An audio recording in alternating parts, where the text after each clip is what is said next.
Halo semuanya, kembali lagi bersama saya Michael. Di video kali ini kita akan bahas mengenai Ethereum dan beta place-nya, atau mungkin dikatakan ekosistem atau token-token yang benefit dengan Ethereum mengalami kenaikan. Jadi kita akan bahas beberapa watchlist altcoins. Jadi kita bahas fokus ke dalam altcoin. Kita nggak akan bahas Bitcoin di video kali ini. Dan kita akan bahas kenapa berpotensi Ethereum dan ekosistemnya. Jadi kalau misalnya teman-teman suka video ini, jangan lupa untuk share videonya, like ataupun subscribe. Kita langsung deep dive aja ke dalam Ethereum ecosystem. Oh, tapi sebelum deep dive juga, teman-teman yang belum like bisa bantu pencet tombol like-nya. Kita mungkin targetkan 500 likes di video kali ini. Jadi kita bisa bahas lagi yang mendalami altcoin. Nextnya trennya apa sih? Kita akan bahas lagi lebih dalam. Ya, kita langsung masuk aja ke dalam intronya ya.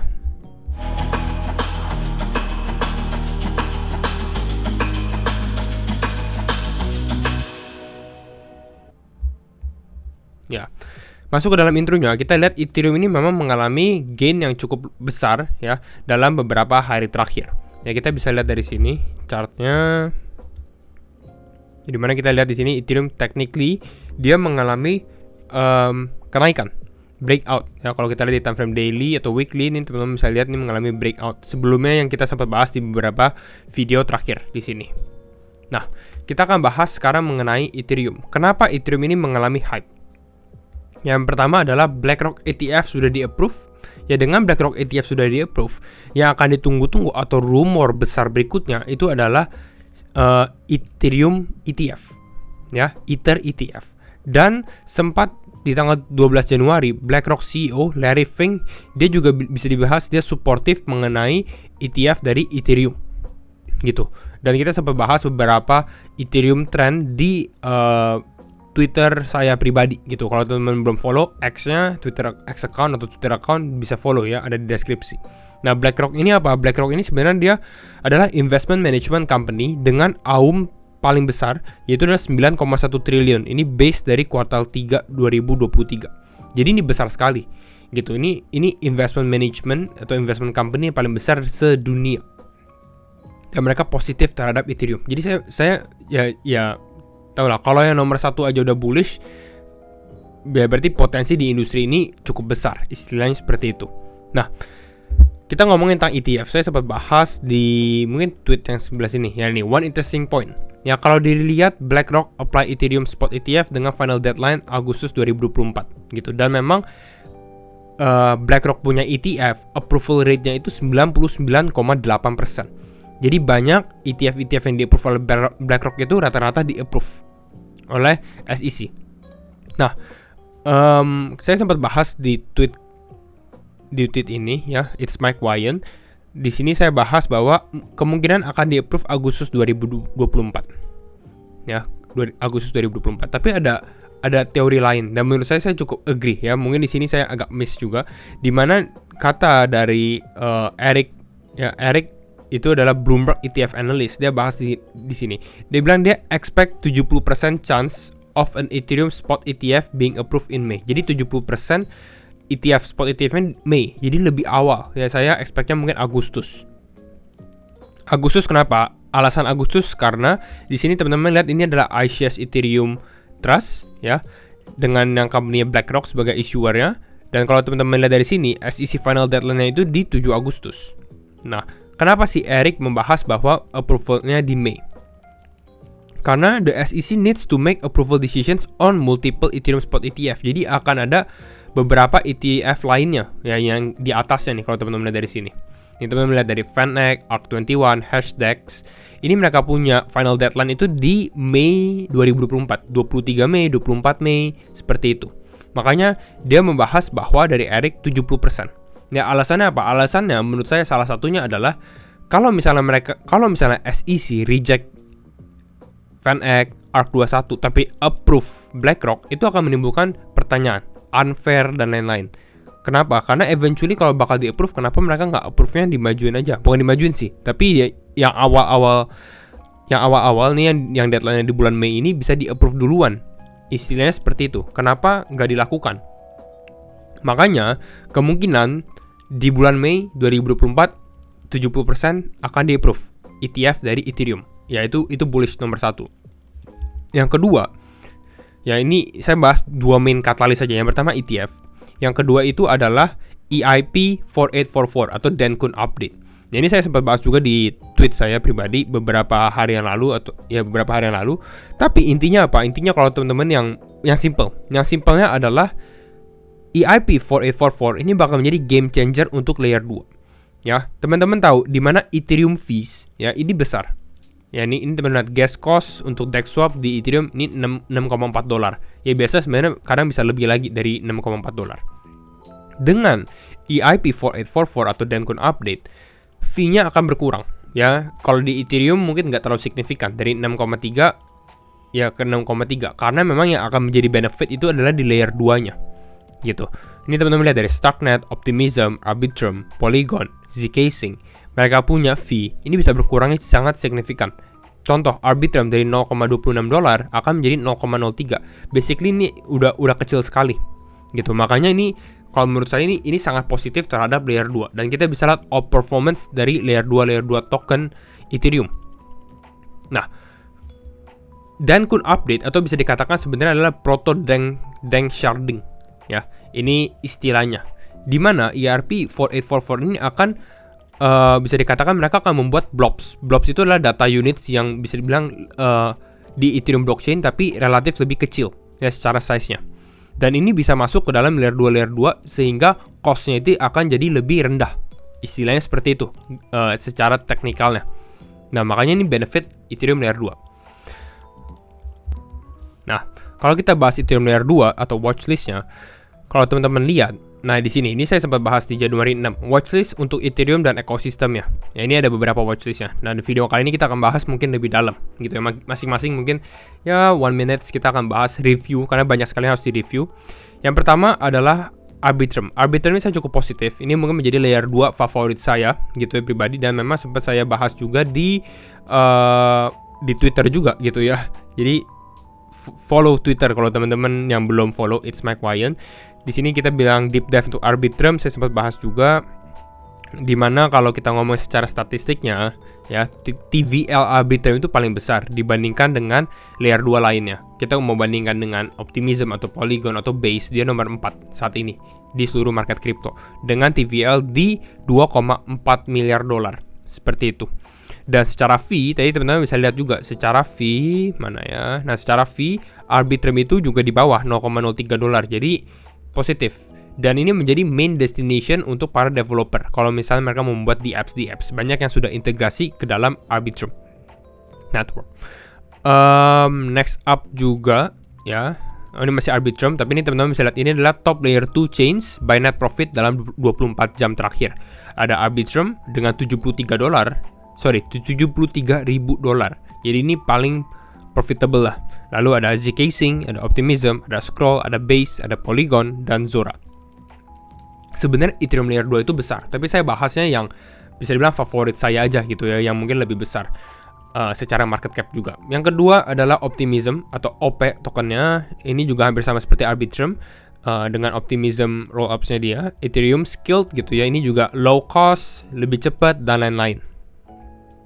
Ya, OP ini sebenarnya lebih dulu ya. Kalau teman-teman ini lebih dulu daripada Arbitrum secara project launchingnya. Cuma Arbitrum ini bisa dibilang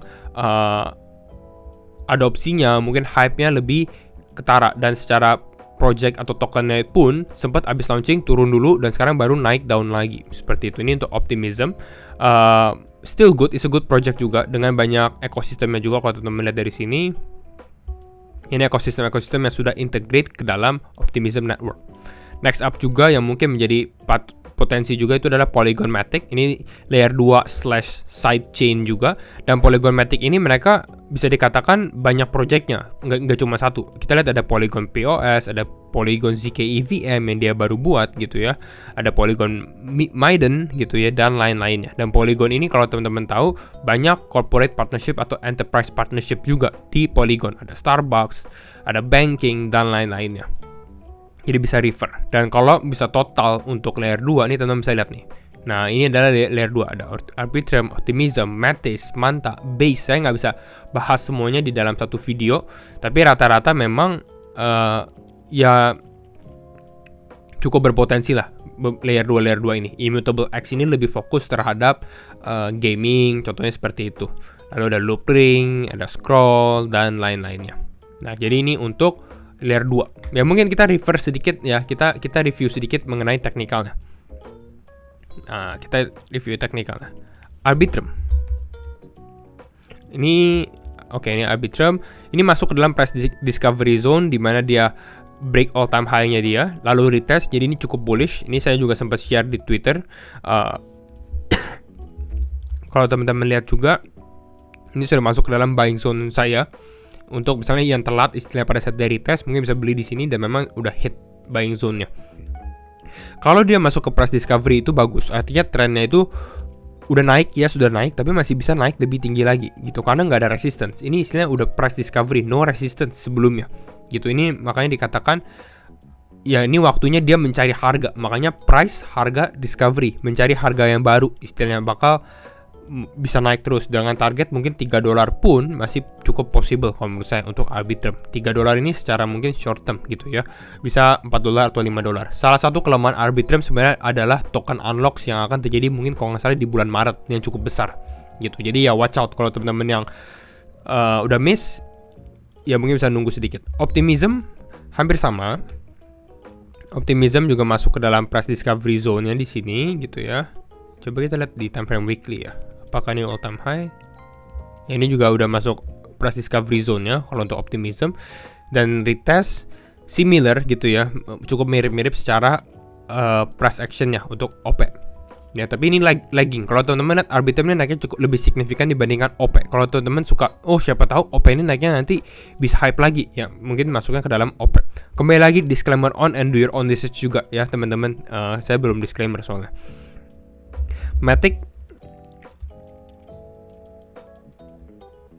Matic, nah ini kalau Matic lebih lagging lagi.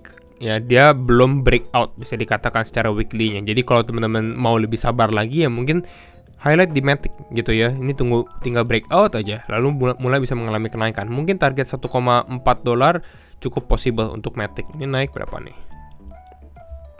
Berapa persen ya? Let's check. Mungkin sekitar 50-an, 70-an%. Ini mungkin ya untuk di tahun ini cukup possible ke $1,5. Ya, jadi ini Matic. Lalu udah itu untuk layer 2 ya. Dan nanti kita akan bahas beberapa lainnya. Ya. Next up-nya apa? Next up-nya itu adalah LSD ya, atau liquid staking derivative. Jadi ini kalau teman-teman mau stake Ethereum teman-teman. Nah, ini adalah liquidity for stake tokens. Jadi Ethereum, kalau teman-teman ada Ethereum dan banyak orang yang punya Ethereum, big funds seperti itu, mereka akan mau stake Ethereum mereka, karena kan Ethereum berubah dari proof of work ke proof of stake. Jadi ini mereka mendapatkan APR, mereka akan mendapatkan bunga lagi seperti itu. Nah, ini salah satunya adalah Lido atau LDO, dan secara harga pun kalau teman-teman lihat LDO gitu ya, ini juga lagi naik-naiknya gitu. Jadi memang kalau teman-teman katakan Ethereum trend ini udah naik, yes. Dan saya sempat bahas di video 2024 Crypto Strategy, bagaimana teman-teman memposisikan diri teman-teman pada saat trennya lagi naik. Ya, jadi teman-teman refer ke video ini aja. Ada tips and triknya.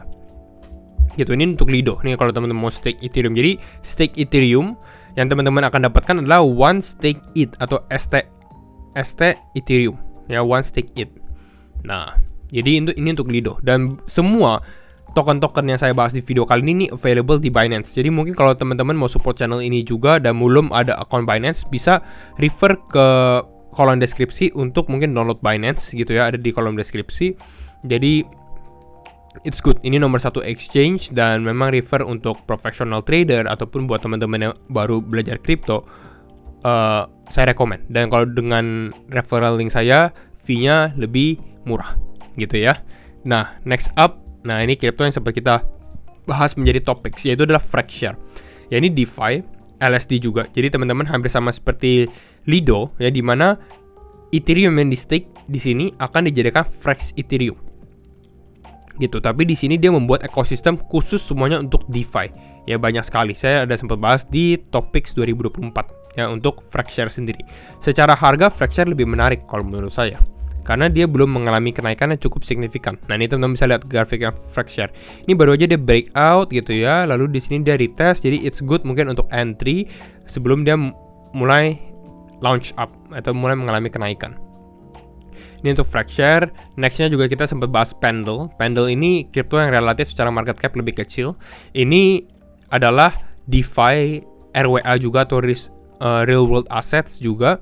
Jadi ini it's a good play juga, dimana lebih untuk advance. Dimana kalau teman-teman lihat di sini, stake Ethereum yang teman-teman stake di Lido atau Frax Ethereum yang teman-teman stake di Frax Finance gitu ya, bisa teman-teman dapetin yield lebih dalam lagi di Pendle gitu. Dan Pendle ini secara harga ini mengalami kenaikan yang udah lumayan sih gitu ya.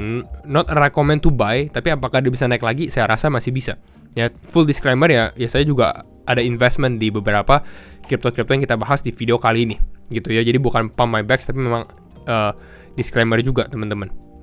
Ini bahkan naik 42% dalam minggu ini gitu ya. Nah, another adalah wildcardnya, yaitu adalah Ethereum Classic. Ethereum Classic ini adalah hard fork dari Ethereum. Jadi secara fundamental awalnya sama, lalu mereka forking, makanya ada Ethereum dan Ethereum Classic. Ini kalau saya lihat biasanya Ethereum mengalami kenaikan, Ethereum Classic tuh naiknya lebih signifikan gitu. Jadi kalau teman-teman suka hal tersebut, bisa lirik ke ETC atau Ethereum Classic gitu ya. Harganya pun udah sempat naik sih. Ini naiknya lebih signifikan 52%. Ya, jadi mungkin kira-kira ini sebagai watchlist teman-teman. Jadi sebagai guide aja untuk hype dari Ethereum ini. Semoga membantu juga untuk teman-teman dalam mengambil keputusan untuk berinvestasi. Kembali lagi, semua keputusan di tangan teman-teman dan disclaimer on. Jangan lupa kalau teman-teman suka video ini untuk like videonya. Kita targetkan mungkin 500 likes di video ini. Dan thank you semua for watching and we will see you in the next video. Bye bye.